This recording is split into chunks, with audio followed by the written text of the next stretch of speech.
So thank you for buying this variant of Victim of a Casual Thing. Myself, Liam and Pierce will be doing we'll be doing a talk through of the album song by song, how they come about, what they mean to us, our favourites, everything you want to know, and the gory behind the scenes details of how this album came to be. So thank you for buying it.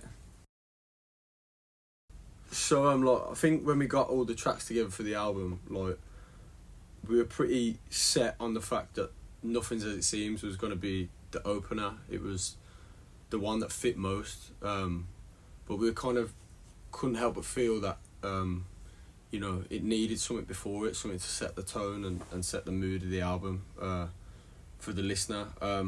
So we toured around with a couple of intros for the album, and we ended up settling on what is now the prologue. It's quite funny actually, because the noise you hear in the at the start of the track, or the very start of the album, we were playing around with load of splice loops and useless stuff to try and get some bar noise, and then it felt a bit cheap. So one day I thought, I work as kind of in and around Birmingham DJing, and I thought I'm going to take my laptop and my rig into work one day, and I'm just going to record the end of the night. So I've got 20 minutes of record at the end of the night after I killed off Dancing Queen, and naturally, yeah, and they rung the bell for last orders, and I just let the people in the boozer do the rest. So all that noise you hear on the front end is people leaving the pub, all scuttled up and that, having fights, arguments, telling each other they love them. I had to cut loads out because there's someone singing Dirty Old Town in it, which I really wanted to keep, but you should have kept it all in, man. Should have been a 20-minute intro. Yeah, but then we'd have been, copyrighted. So yeah. I think the album is all about kind of what it's like to grow up in a city of loads going on and just a commotion, things happening. So it felt really authentic to kind of bring that real audio in to introduce what the album's around before we've even started playing anything. Yeah, man. Yeah. Yeah, so Nothing's As It Seems come about. I think it was one of the early songs that we kind of had the idea for on the album. It was 2022, which was probably the hardest tour we'd ever done. We got to the last date in London, and for whatever reason I was just playing chords, just noodling around in soundcheck, and come up with this.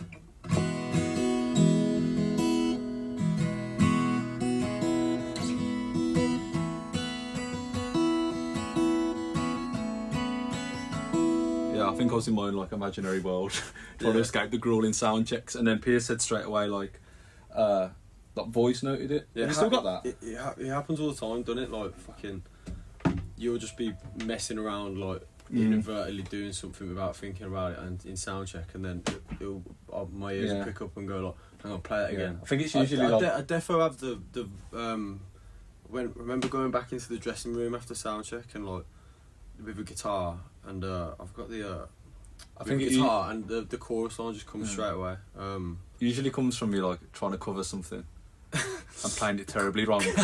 It's a happy accident, you know what I mean? Covering it wrong. Yeah, covering it terribly wrong. It sounds like an original. Yeah, this is the.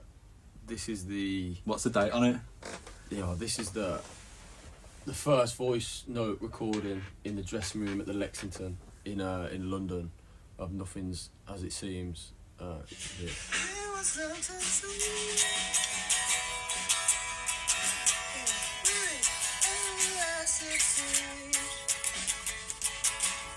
I think you can hear Niall in the background. Yeah, going crazy.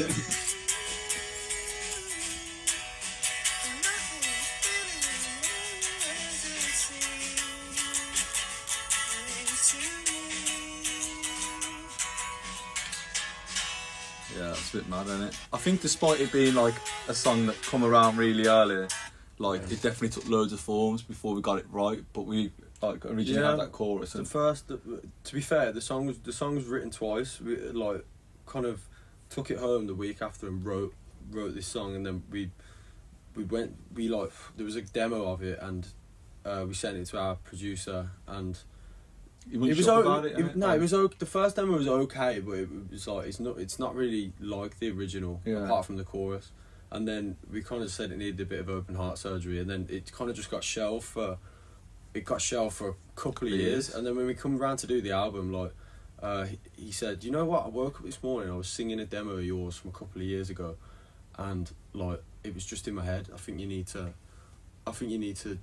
rewrite it. And then so kind of went home and put an idea that I had from another song of the verse into this chorus, and it just went like, it just gelled, yeah. And that was the first song we recorded for the album. Yeah, and I think it was initially like when we recorded it, it was like, that's got to open it, because it tells the tale straight away of what the album's about, you know. It's about like growing up where we're from and all these things going on and just desperately trying to make this little dream of ours like come into fruition and stuff. And it's just, that's what we wanted the whole album to be about. It was like the perfect start and the perfect foundation to like build the rest of it. It was all systems ahead from that song here, wasn't it? And then moved on. Yeah, I think like some of the lyrics in it, like nothing matters when you're 6 foot under, is kind of, it's kind of a main theme of kind of the songs we write. Just that, you know, optimism. You may as well do stuff just that you feel like doing while you're here, rather than thinking about it. So yeah, it's a good starting point for the album anyway. Yeah. So Tell Me What You Want was one of the last tunes that we recorded for the album. It all stemmed from the instrumental came from Niall, actually. I remember going round to his house to demo something one day, and he was like, "Oh, I've come up with this riff here," and he played me. I was like, "That's sick. That is. I absolutely love that." And then it took a bit of work to kind of like massage the song and you know, structure it a bit differently to how it was originally, to, you know, get a chorus in. And that was another song that was kind of written a couple of times. We were searching for a chorus for it for a while. We had this, like, originally it was quite disco-y, and it went into, you know, a softer chorus rather than what you hear on the record. And we kind of bounced it around the chat, didn't we? And we were kind of like, yeah, it's all right, but it's not quite, you know, grooving. It's not quite kicking. So yeah, it took a bit of work actually to get it to where it was. I think it was one of them that grew in the studio, weren't it? It massively grew in the studio, and one night, kind of when writing for the album, I had, who everyone might know, who's been gigging with us a lot recently, Rob Latimer, who is sessioning for us with vocals and guitar at the minute. He came around to my shed late one night in, I think it was like February or something. Sounds wild, dodgy. Yeah. And we were just like, right, by the time we're done here tonight, we're going to leave with a chorus for this song, and it's going to be one of the biggest off the album. So we worked on it a little bit, and then we floated a couple of ideas around, and you know, we kind of thought we'd failed a little bit, and then we put something in, and then the next morning kind of woke up and went, this is what it should be, this is what the chorus should be. And it was like, it was kind of like something that had been sitting right in front of you for like so long and you didn't see. But yeah, it's definitely one of our favourites off the album. Can't wait to play it live. Oh yeah, yeah. That's if I can play it live. Yeah. Turn it down and let Rob do the rest. We're all actually shitting it a little bit because we found out in the studio that it's quite hard to you know, play and, you know, get syncopated. So that'll be interesting. Yeah, but, I think it was good on that record, like, because it was one of the later like sessions that we did. Kind of wanted to, and was quite aware that we wanted to stay in touch with our like big octave guitar sound and that disco element and that groove thing, because I think up until that point really as well, we were kind of but none of those like kind of natural indie anthems were kind of coming into us, and we still wanted to make sure we had that element of the riffs and the distortion on top of the groove in the album. And so when that landed, it was like a really beautiful thing. And yeah, I think John especially is very excited to play that song. Like. Yeah, well, when we're in here, the outro riff is kind of a bit out there, and like it goes half time at the end, and we were kind of like, I was like, are we allowed to do that? And we kind of just thought, like, we got in here and we were thinking, is it a bit too much? And then, you know, we just thought, fuck it, that's going to go off live. Yeah. So we're going to do it. We've got no label to answer to, mate, so we just did it ourselves. There's no label stopping us. So John come up with this riff for the end bit, and that's what you hear. But like as a band, we, you know, some of our biggest influences are bands like Kasabian, like Foals and that, and we think it's, you know, we've taken the song really, really down that route. So yeah, it's gonna be it's gonna be a big hit on tour. I hope. Famous last words. Yeah, Element don't really need any introduction, does it? I think when it comes to like doing the album, you know, it's a tune that we've just ended on for years, and it's like the first song that we ever did here, and it's like, you know, it's just a nod to kind of the formulation of the band. It's kind of the start. It was kind of the start of our career, really. Yeah. We were kind of just like before we. I can't even say like we wrote that song. It was more like we kind of fell on it by accident. Before that, we were kind of just piecing around in it and like doing gigs to like mates in Birmingham, just, you know, just to sort everyone a night out. They're like 19 years old, and it was kind of like lightning in a bottle, really. I remember I was probably a bit younger than 19 actually, because I remember writing the lyrics for this for this over some riff that Niall had in supervised study in sixth form, like in the middle of the day, and yeah, it just is what it is. There's not really any explaining to do about Element, is there? It's just a little bit of a moment in time. Yeah, but in like 2020, when like Universal come in and signed it and stuff, like obviously we don't really own that song anymore, so it was like a tough one of having to come in and re-record it. And it was funny when we come in and we were like going through all the old stems of the first time. Yeah, we realised how terrible we actually were. All playing out of time on it, and we should probably stress that like it is actually, we have had to re-record it because we don't own the song anymore. Because we thought at the time it was our big break getting signed to Universal, but then COVID happened and the label folded that we were on. And we felt like it was the end of the world, really. Like it was a bit of a weird time, but yeah, you know, we've come out of it good. Yeah. And yeah, we thought it'd be weird, kind of not to have it on our debut album. So we thought, fuck it, let's go and re-record it and take it back. Johnny's version. Rip it back off them. Yeah. But when we went into the stems, like listening back to what we recorded then, we were so bad.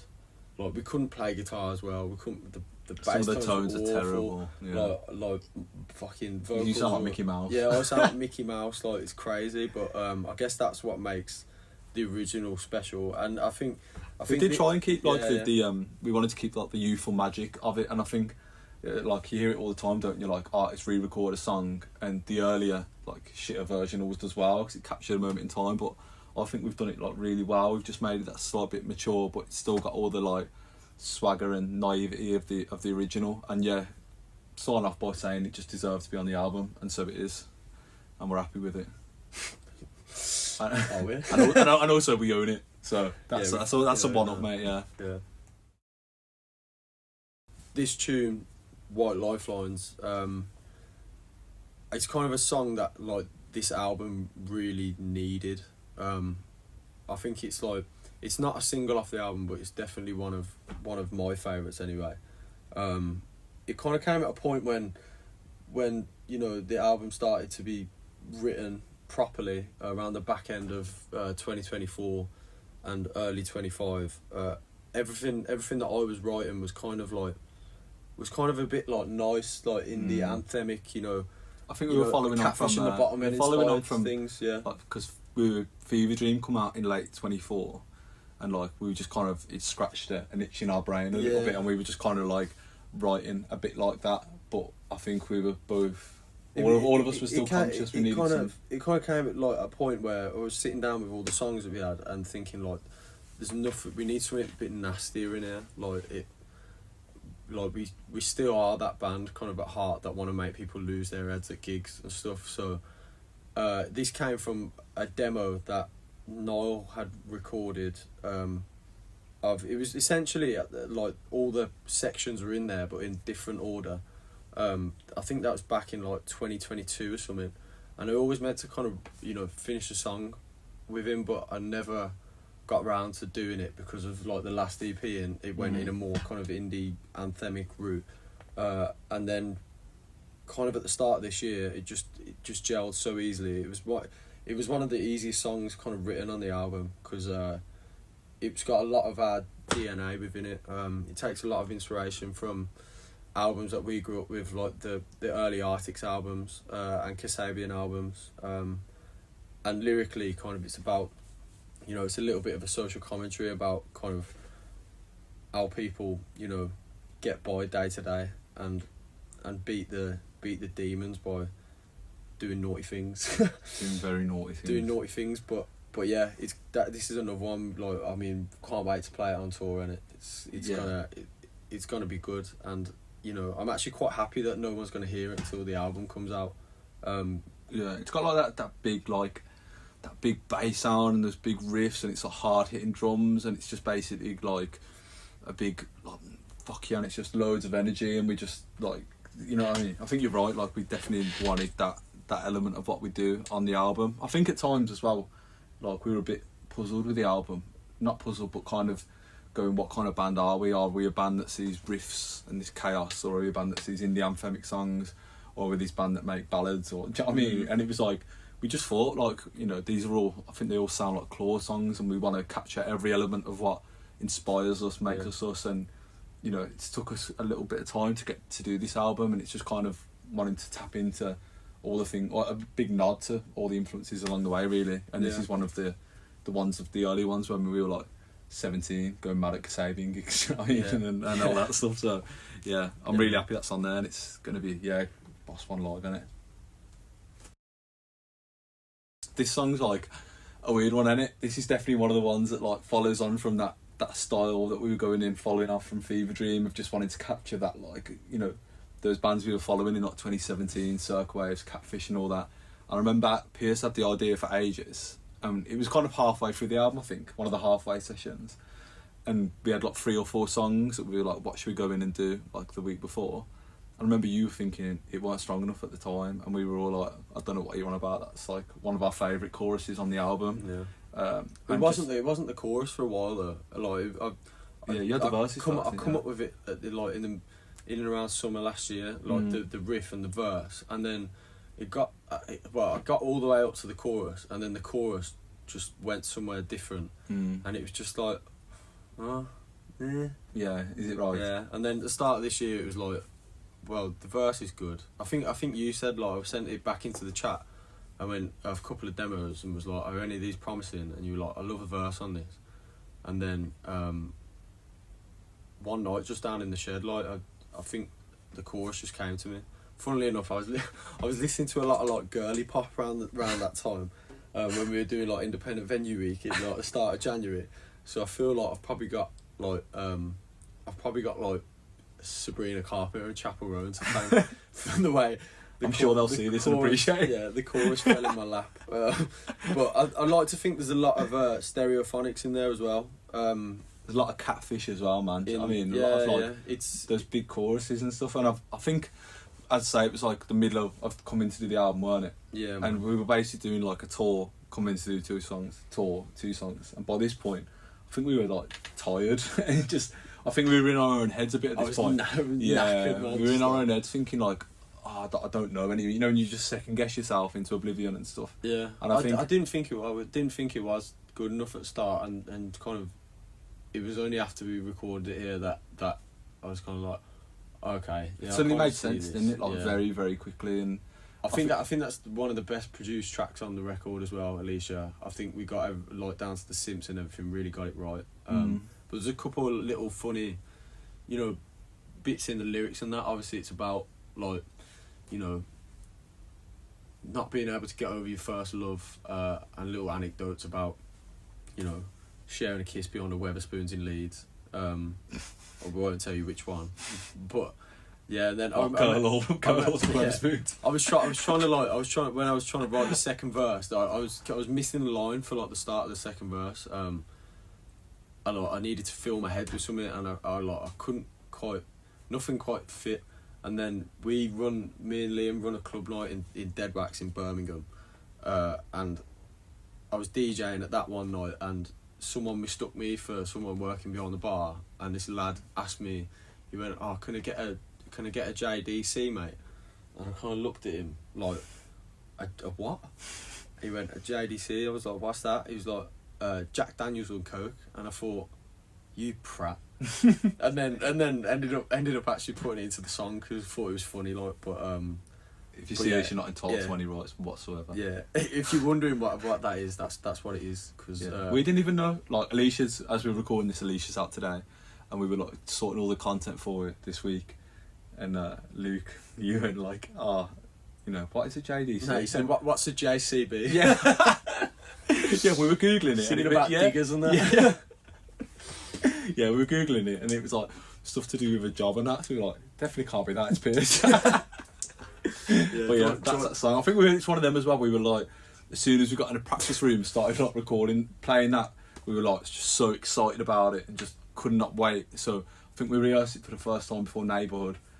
Not intending to play it for Neighbourhood, but going straight away, we've got to play it. Like it's exciting us so much, and it's a good teaser for the album. And you know what I mean, the album's about all these different things that go on in life, and this one is about first relationships and mad little situations like that. Yeah. And yeah, love that one. It's one of my favourites. I think it's all of our favourites. It's definitely up there for me. Yeah.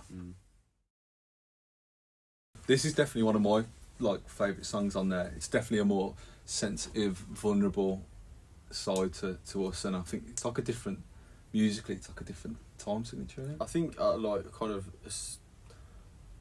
like similar to Alicia. I think this is one of, if not my favourite on the record. I wrote this song kind of after I watched The Commitments one night, on like one Saturday night. I wasn't going out, and I just sat down and put The Commitments on, and then for some reason I finished that film and picked up the guitar and didn't write a song. I honestly I wrote the song within like it was like 10 minutes. Like some things just like clicked like that, and I didn't really think it'd amount to anything because I didn't really think the album would have a place for it. But I remember sending it to the lads, and it was Johnny actually who like said, I really love this song. And then he put his bass line over it, and the whole thing just started to really gel.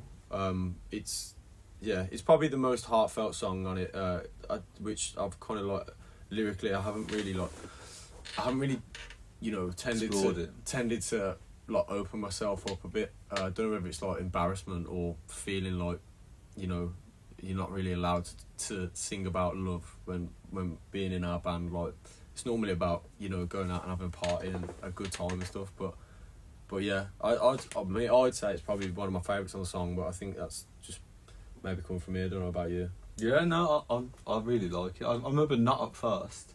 It just in the same sense of thinking like, does it belong on the album? But ultimately, like, it's a really good song. Do you know what I mean? I think it's one of those that gelled in here as well. Do you know when we came in and put the 12 string on it? Yeah, I think it's as well musically. Like it's probably got my favourite guitar solo on the album. I think it's just so clean and really reminds me of like Johnny Marr and stuff. Those reverby guitars, and I love the way the drums come in at certain points. And I think your voice on it as well, kind of the howl and the voice grit and stuff. Do you know what I mean? It comes from like a really good place. And I love that song. Yeah, man. I think it's funny that you mentioned the solo because I remember demoing it. Nietzsche was like, I hate that. Yeah, I hate that. Yeah, I hate that solo. If Noel hates it, it's normally really good.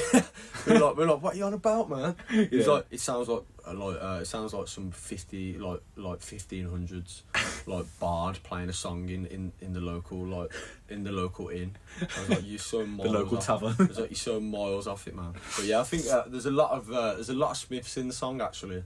Yeah, I think there's 12-string guitar and stuff in the main riff that we tried to capture in here because we're all big Smith fans, especially you. Yeah. So yeah, it's a special song. Yeah, it's like I think it's one of them, and it's like rocky and it's anthemic and it's very guitar based, and it sits somewhere in between our raucous side and our anthemic melodic side as well. It's like marries the two together for me. So I think that fusion of it just makes it one of, in our opinion, one of the better songs on the album. Yeah, I think when going through the songs that had already been released, like, or you know, there's quite a few of them now from the past EPs and stuff of what we wanted on the album. This one was just so easy. I think it was the first one we were like, that deserves to be on the album. When we kind of were making the track, this was when we just come off the Weekend Millionaire tour, and I think we were just on such a high from that and loved playing that song live and how it what's the word, you know, connected with everyone on the tour and stuff. It was just, it was special and just deserved to be on the album. it's also the oldest song. Apart from Element, yeah. Yeah, it's like one of the earliest written songs. In fact, it might have actually been before. Started writing it. Like with this song, like honestly, I was writing this song for about 4 years. I remember coming over from sixth form one day, like we were about to go on some night out in town in Birmingham, and I was like banging to New Order at the time, and I kind of come up with the bass line thinking it sounded like Age of Consent, and then, you know, I don't think like was ready to. We hadn't unlocked the character. Yeah, hadn't unlocked the character. Like we weren't like. We didn't have the facilities. Yeah, I don't think like it was ready to be written. And then when we came to do the last EP, you know, it was like, oh, it's time. Let's get this song done. And yeah, it kind of is the perfect tune for us. It kind of encapsulates everything that we're about. So many influences in one song. Yeah, it was so easy to put on the album. We were actually kind of annoyed, like, because all the visuals for it, we were like, so good and so strong. We were like, oh God, I wish this was like actually the album. Yeah. But yeah, it's a nice nod to that good moment in time and stuff. And yeah, as you said, it's like it sums up everything that we're about. You know, the lyrics and stuff and the guitars, and it's like probably where all four of our like influences and what we want from the band all meet. Do you know what I mean? On songs like that. And yeah, it was just an easy one to throw on there. And I quite like where it's placed on the record as well. Is the vinyl flipped by now? Yeah, it flips on Exception. Is it? So yeah, it's a nice intro to the chatting. So you do Exception and this. Yeah. I feel like on the record, as you listen through to it, it's kind of like you come off the majority of which are like 7 new tracks, and then into this little section. It's like seeing an old friend, then it, man. That starts with Millionaire, and it's kind of like, you know, the material that's got us to this place. So yeah, I mean, it's definitely a favourite of ours, and we love playing this tune live.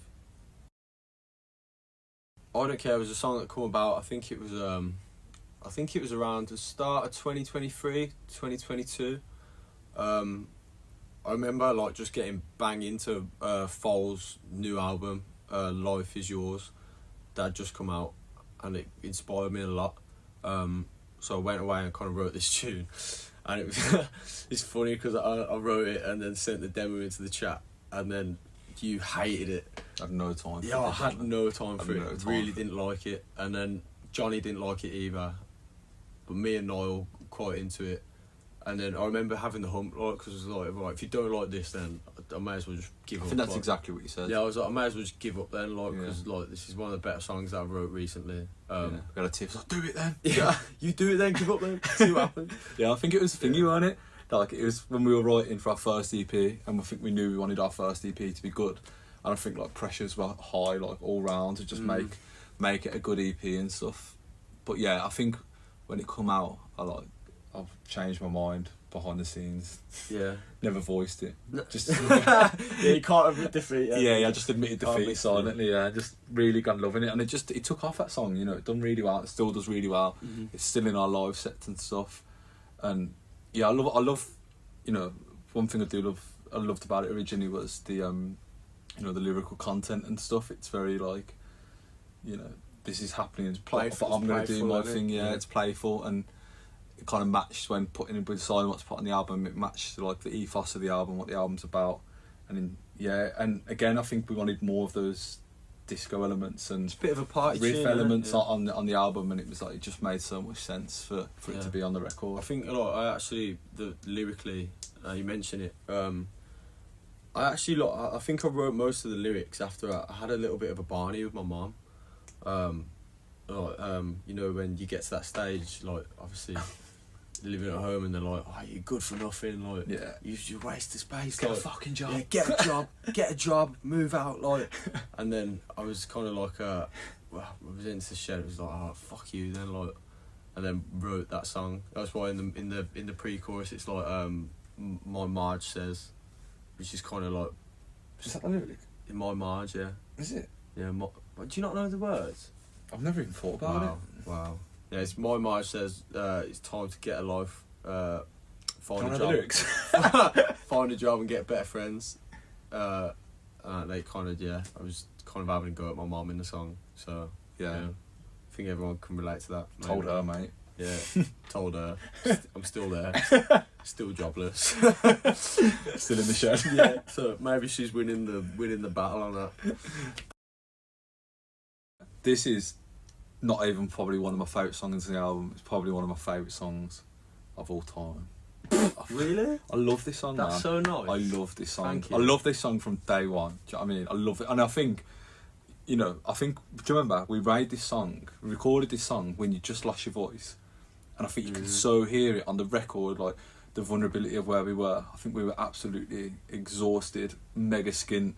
And I think it just come at a time where we just needed a pick-me-up man. And this song just gave its hand to us and just said, like, it's going to be like, that sounds really cringy. Like, it's going to be, you know what I mean? It's going to be alright, like, carry on doing what you're doing, do you know what I mean? And yeah, crack on. I think, instantly we all love this song. It was one of them as well that was like, maybe not super easy, but I think we were all just reading from the same script in the studio and we just like, knew what we wanted it to be. And it was just like, Matt always says, like, the song's got to have so many hooks and, do you know what I mean? I think we did that and then some on this record. Yeah. And I think it was our first song as like a nod to our early influences when we first started. So there was a lot of like nostalgia and we were listening back to all those songs that we were listening to when we first started playing together and stuff. So yeah, everything about that song for me, like the easiest one of the old ones to go on the album ever. Yeah, I think like kind of I remember coming up with it on the way home from, I used to work in Boots in Shirley round by mine, and I remember pulling up on the drive after like a shift on a Monday and just thinking like, oh, I wish I'd have like worked harder in school or something. Like, can't be arsed working at this job anymore, like selling tampons daily, being asked by like old women like what's the best way to like clean their private parts and that. So, which is actually true. That is what I used to ask. Yeah. And I was kind of thinking like, and I remember just like the words for the verse just kind of like spill out. I've got it on a voice note actually. Should we try and dig the voice note? Yeah, insert here. Yeah, I'll do it. I'll do that after. But yeah, and then the song just came so easily. I remember demoing it, like taking the idea into the shed and demoing it, and like every section just moved, and then sent it into the chat, and everyone loved it, and it grew so much with everyone's playing on the record. Yeah, I think it really captures everyone's like the way everyone plays on the record. I mean, it shows you can hear the everyone's personality, individuality. everything, Yeah. Like Johnny's bass, like the way you play the guitar parts and stuff. Like it's defo up there. I think it's a lot of people's favourite Claws tune now as well. My favourite like memory of it is like knowing that we loved it, but then it come to playing it live for the first time, and I can't remember where it was. It was Hull. No, it was in Hull. That wasn't the first time we played it live, but it was the first time we played it. It was the first night. Headline. It was the first night of the tour. Yeah. Of the Weekend Millionaire tour, and we played it in Hull. And I remember like we'd kind of gone through a bit of a, I don't want to say a rough patch, but when you kind of like second guess yourself a little bit and think like, how these new songs going to go down, or is all this like worth it? And it like, are we just kind of, like pissing up the wall, fucking doing this band shit, like? And then you started that tour that sold really well, and then the first night, like after kind of questioning the new material, like internally, I remember like playing Fever Dream, and everyone went mad for it. And I remember turning to Johnny actually and just going like we both just shared a little smile. Sigh, it was cool, kind of like a relief, bit of relief, and it was like, oh, maybe we are barking up the right tree. Yeah. So yeah, it's, I love that song. I love it. It's on the album as well. So yeah, it's one of like my favourite videos we've ever done as well. And yeah, it's funny. yeah, it's just a really really great one. Like, I love that middle eight. Like, love what it's about. And yeah, just so happy it's on the album. Definitely. Pink Moon. This one was a long time in waiting. This one's like really special to me because we wrote it together. Yeah, I remember in like the depths of lockdown, like Liam came up with the verse for this song and Yeah. the chord progression, and But it I comes from sent it. I was like, that's fucking wicked. it come from Yeah. a tweet actually. Like, it's in lockdown. Obviously, naturally, everyone was just listening to more and more morbid music to make themselves feel worse than they already did. Well, that might have probably just me, but yeah, I was definitely doing that. And at the time, it was like the first Pink Moon in however many years, like thousands of years or something. And Circle Waves, the band, tweeted, I heard they're selling flights to the Pink Moon, as in because you couldn't get a flight anywhere, but you could possibly go to the Pink Moon because that's the only place you could go, because it wasn't in the world where everything was on its head. And I just seen it and I just loved it. I thought it was just so good. And yeah, just like straight away like picked up a guitar, and I think I was listening to like loads of like Coldplay and stuff, and a lot of the Joshua Tree and stuff, and I just loved those. It's Like, quite sparksy, isn't it? yeah, those like open chords, and I literally just straight away went.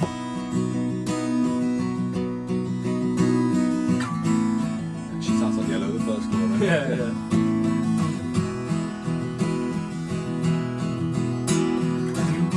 It's all those like open, like really nice chords, and literally had it straight away. I think I've got a demo as well actually. I've got the original one, but it's me singing, so I don't think anyone will hear it. Nah, you got to find it. Go on then, I'll find it, and then you chat some more about it. Yeah, it was, yeah, I remember writing it kind of in lockdown, and you know that the verse was so nice. It was like it has to have a chorus to marry up. Like, this could be a really big song. We always thought it could be like a John Lewis advert at Christmas time or something. I just love the song, to be honest. Like it's we've always kind of been that, always kind of wanted to be that band. Like so many of our favourite bands, like Arctic Monkeys, kind of like a big one of mine that I was doctrinated into, like U2. They can all do like both sides of the coin. You know, they've got these songs that can make you want to, you know, rip someone's head off, but then, you know, you press next on the album and they've got something that can make you cry just as easily. And I think Pink Moon shows that side of us. I like the way like so I well. started it, and then you like I started it as like I want to kind of leave. Do you know what I mean? I want to mentally escape, and then Pierce interpreted it as a love song, and they just both marry so well because they both kind of talk about the same thing. And I think it's probably like my favourite session we actually did on the album, because I remember it being winter. It's not like we were recording it because it needed to be out in however many months or it belonged on an EP. We recorded it just because we wanted to record it. And I think Matt said straight away, our producer said, it sounds like Please Please Please by the Smiths. It was just a big light bulb moment. He went, get the mandolin out now. Get the mandolin out. Yeah. Get the do you know what I mean, all Go these get like, the mandolin yeah, out. go get them reverb pedals out. And we just like, it was just such a collaborative thing, and we all just threw so many ideas at it, and it was like nice and cozy in the studio and stuff, and it just kept growing, and the way it built and stuff. And it's one of like, it's not a drum like heavy track, is it really, or an electric guitar or bass? They're all just kind of slotted there for the purpose of it just grooving along with this really, really nice song. Yeah. And it's definitely vulnerable, but the fact it come at a time in lockdown where the label didn't happen, and we never thought we'd get to play live again, because that's just how the world felt at the time. I think for it to come like that and then be our nice sentimental cheesy thing on the album is a nice full. I mean, it nearly didn't go on either, did it? Because we've got so many songs that are like pure like acoustic cheese. We were close to saving it for like a future album. Christmas number one. Yeah, but I mean, yeah, I love that. I love that kind of like, we have that song. Do you know what I mean? Yeah, like, yeah. It was like it's always gonna be there, and it's that's quite nice. Yeah, but, it's like a timestamp, a moment in time, and it's. But I think like kind of we never wanted to just be a band that, you know, only does one thing. You know, we don't. I mean, this album kind of, you know, if you listen to the album, you'll see like every tune's different. It doesn't do the same thing twice really anywhere. I think this kind of encapsulates that really well. And I'm actually really happy that you pushed for it to be on the record. Yeah, I am now. Yeah, I think it belongs there. Yeah. This song was the bane of my life for so many months this year. It was an absolute bitch to write. I think it like only now you're coming round on, you're recovering Yeah, you know what I mean? You're able can't to like, listen to it and enjoy it. I can't really like it yet because it just had me in a had me in a bad place for ages. The song started, the conception of it was, you came up with the riff that features in the song. Yeah, we were having a content day. Yeah. And we recorded a cover of Hourglass by like Catfish, which like goes like that, and it the fucking.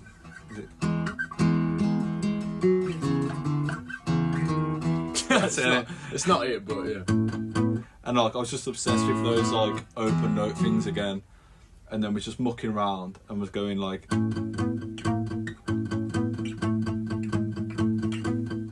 Just like doing all that, and then you went like, "Oh, what's that?"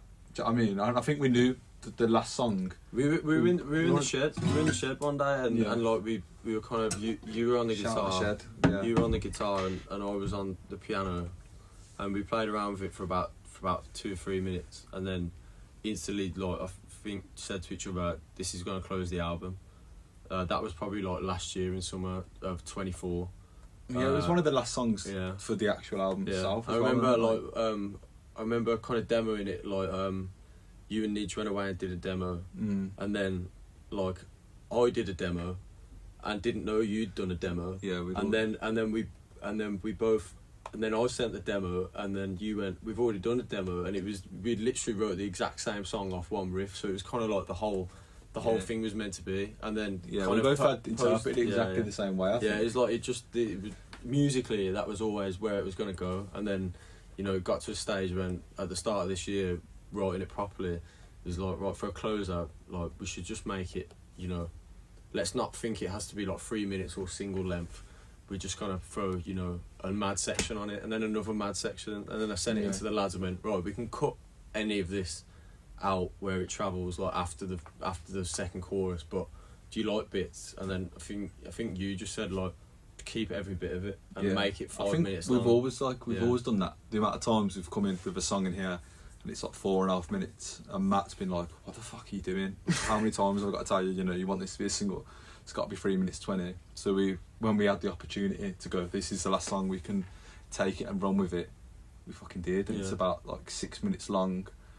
And I think we just all interpret it exactly the same way. Like it's probably, I think it is. If you were to go, what is a Claws song? I think that is a Claws song. It's like it's got all the components of, like a social commentary, and it's got big guitars and it's anthemic, but it's kind of gritty, and it, you know what I mean. It's got personality and tells a story, and it's everything that I kind of wanted the album to close with, really. And I think, which makes it even weirder that lyrically it was so, you know what I mean.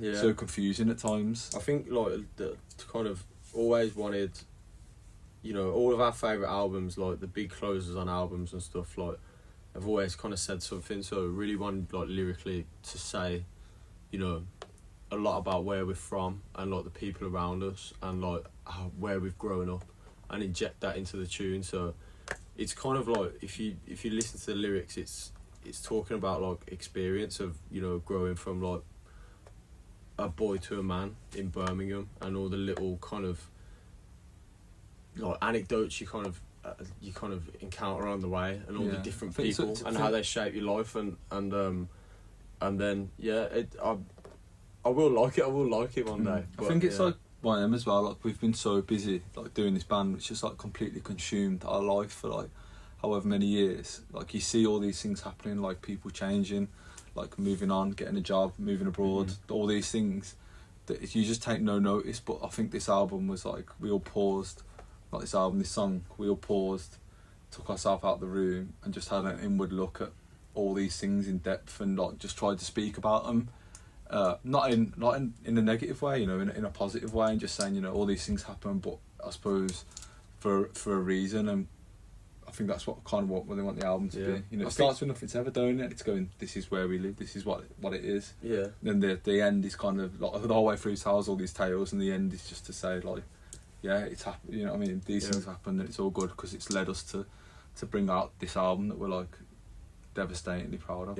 I think like I remember when writing the lyrics, like I was reading loads of things online about where we're from, Birmingham, and how much of a shithole it is, and like from people who don't live here, and how like the city's kind of just good for nothing. So it kind of made me a bit annoyed and like a little bit angry, because like it ain't the prettiest place. Like there's loads of flaws and that, but the people here are.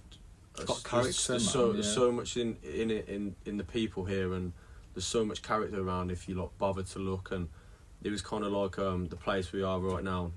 Like the payoff line for the album pretty much is like, if I don't blink, will it stay the same? It's kind of like not wanting to grow up and not wanting things to change, and kind of, you know, using that as kind of the bookmark for the end of the album, because you know, if it was to like kind of, you know, fizzle out, you know, after our album, and this is all kind of we had to say, like, we've had the fucking best time ever coming up to this point, and like we're only just getting started really. Yeah.